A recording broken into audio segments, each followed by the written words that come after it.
expected naman. Before that, alam naman namin na it will be a very, very tough game. Kasi,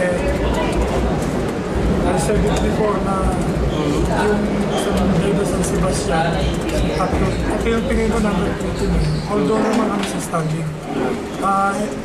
Ang sinasabi ko in terms of personnel, napakalalim ng benches na good thing. Hindi na gano'n, hindi bumibap yung depensa namin. Especially yung last 5 minutes sa overtime. So, road defense, ilalagay na gano'n, naging kinig ng game.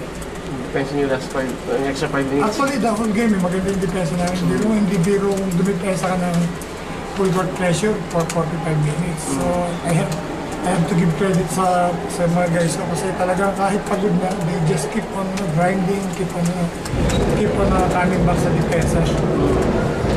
And talagang nasunod yung game na namin is to contain mga has, EMS and yung Taha. Although yung Taha, yung latter part of the game, ang dami yung offensive rebounds. So,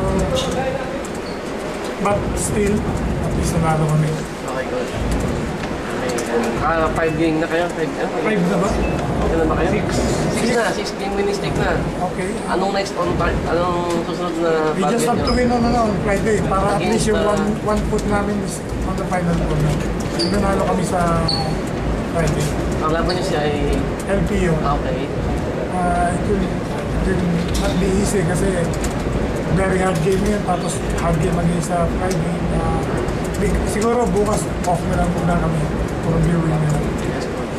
Coach, ano masasabi mo kay Raymond? First half, 6 blocks ang yun. Oo, pero nung sabi ko nga sa kanya, hindi hanggang first half ng game mo, second half, lahat ng offensive rebound, binigay mo na kay Taha. Hindi balik ko sa next game na po yun. So, good thing naman, hindi naman sila nagaan. Basta't may mali, tumatanggap naman. Kevin. Kaya mo na yun. Okay naman. Every game naman, binibigay naman niya talaga yung game niya. Kaya ang advantage lang namin, kasi ito sa mga ibang players to, practice, tapos pag nandun ako sa dorm, nasasabi ko yung gusto ko. Dito, talagang nag-text yan, paano ba maganda? So, yun, may mga extra instruction. At this point, sumusunod na lang. Sana huwag mo bumabing pa. Mayroon ba siya mag-US? Hindi pa niya iniisip pero one thing for sure, pag hindi siya pinayagan ng teacher, hindi siya alis. Yun yung first and foremost sa kanya yung academics. Pero hindi yung pipigilan. Hindi siya. Actually, lahat ng decision niya nagtatanong lang, pero at the end of the day, sabi ko, kung saan ka masaya, saan mo komportable kami. Coach, anong kaiba yung laro na this year compared? Kevin,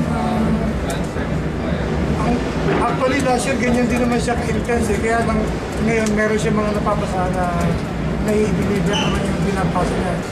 Then sabi nga niya, nakaka-inspire pa yung minsan pag pinasa mo, nakaka-6 ka. Last year kahit anong pasa mo, hindi ko ganda, hindi ko pasa, dalawang disease. So pag hindi na-shoot na yung pasa ko, pipilitin mo lang. Ngayon talagang kahit mag-mintis, pipilitin ko pa rin hanapin muna sila. Coach, nakita niyo ba yung consistency sa game nyo ngayon? Di ba sabi mo kasi nung last game, hindi kayo consistent masyado against KR? Hanggang hindi kami nananalo doon sa top 2 teams, yung sabi ng consistency. Yun kasi yung yun talagang goal namin yan. Kahit isa doon maka-spoil lang ng party nyo ba? Kasi lahat naman nag-i-expect sila na yung maglalaban sa championship, di ba? Pero maka-spoil lang kami, okay na sana. It will be a very, very big achievement for us natin sila. Coach, yung mga early foul trouble, concerned ba yun? Oo, kasi ang napapaul trouble sa amin yung guys ko eh. Kaya sabi ko doon sa record, konting leeway lang. Pero pagtingin ko naman talaga na sana, foul lang talaga eh. So ako naman may ilan ng konting naman. Pag hindi binigay, so okay na kasi may job din silang dapat gawin. Thank you, Coach.